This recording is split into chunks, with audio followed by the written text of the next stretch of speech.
V Litijskem muzeju lahko vidite tudi stalno razstavo o železnici v Litiji in seveda tudi širše.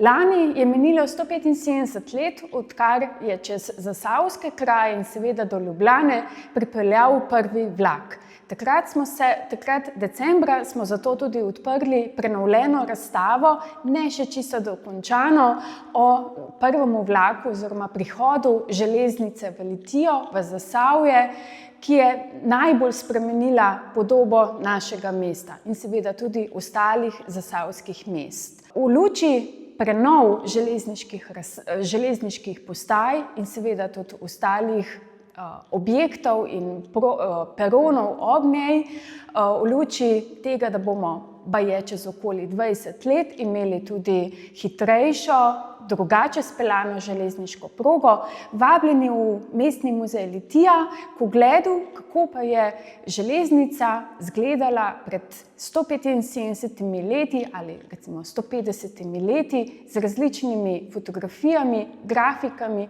predmeti, tudi nekaterimi zelo nenavadnimi, kot je recimo dezinfekcijska peč. Vas zanima, zakaj so jo uporabljali?